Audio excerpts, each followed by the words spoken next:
Some people may remember a video I did a few months ago where the topic of discussion was that Japanese niche games are starting to become more and more prevalent on the Switch and PC. In that video, I said I don't think that niche developers would ever move away from the PlayStation platform, but due to recent events, I've thought about this subject a bit more. Specifically, this is about fanservice games, and whether they're moving away from PlayStation consoles. For those who don't know, Sony has recently started forcing game developers to censor certain aspects of their games that Sony thought was too sexually suggestive. And that's kind of a big deal because the PlayStation has been the home of many Japanese developers, some of them known for creating games that include that sort of content. So far, this has affected a few Japanese games that were supposed to be released in the West. One is Omega Labyrinth Z, whose Western release was cancelled. Another is Senran Kagura Burst Renewal, which has one of its touchy-feely game modes removed. The Steam version will not have any alterations done to it, though. Nekopara Volume 1 is also going to be censored. Apparently there's no more jiggle physics and petting mode, and there's even more steam in the bathing scenes. Yet somehow the PC and Switch versions don't need that sort of intervention by higher powers. This isn't just limited to North American releases though, as it turns out games for the Japanese market are facing pressure from Sony as well. What I find strange is that only Japanese developers are targeted.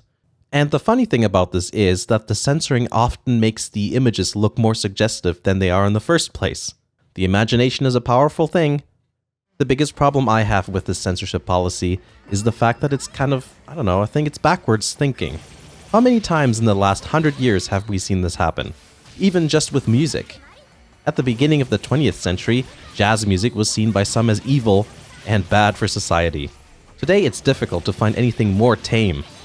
Same thing again with blues and rock.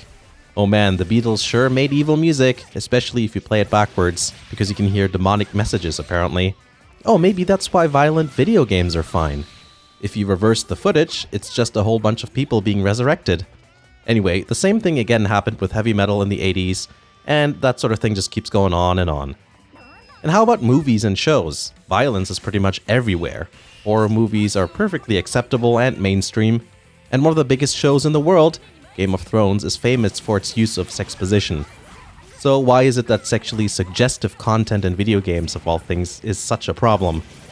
I think it's pretty silly to get riled up over something like this when real issues are happening outside of our TVs and computer screens. But maybe that's just me. The question is though, what's going to happen now? Are gamers who play fanservice games going to move to different systems? Are developers going to move away from the PlayStation? I think the most impacted by all of this are the developers. They're in a bit of a tight spot. Companies like Marvelous and Nipponichi, for example, get criticized for not putting up a fight, which may or may not be true, we don't know. It's not like we know exactly what's going on in those meetings. But you have to consider that, first of all, those companies aren't big enough to pressure Sony in any way, really. And developers don't really want to sour their relationship with console manufacturers either. So it's not like they can push back that hard to begin with.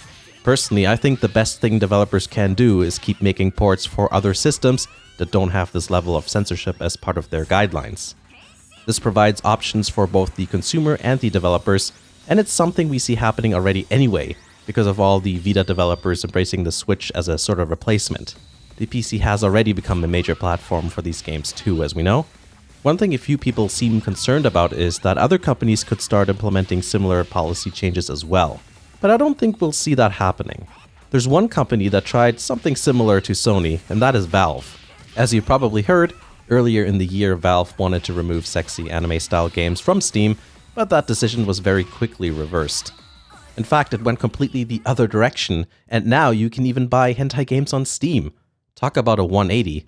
And Nintendo, who have censored many things in the past, are being pretty good with leaving games alone since the Switch came out. The Switch version of Nekopara doesn't have the level of censorship as the PS4 version, and Xenoblade Chronicles 2 didn't have all of its female outfits nerfed either, unlike Xenoblade Chronicles X. Though you can argue that they took censorship into consideration and designed slightly more tame outfits that would work both in Japan and the West, but that's a different topic. I'm pretty sure Valve and Nintendo have seen a negative sales impact when they're accused of censoring games. In the end, they're businesses, and sales are what matters. Personally, I don't think censorship of sexually suggestive content is going to be that much of a problem. Humanity has seen similar outrage over content in various different medias. Eventually, things settle down and people stop talking about it because there'll be something else someone is getting riled up over. But that's going to be my rant for today. Stuff like this really annoys me. We have rating systems across the world like PEGI and ESRB that developers can use as a guideline, and we don't need Sony's meddling. Let me know your opinion in the comments there. Thanks for watching, I hope you liked it, and I'll see you again in the next video.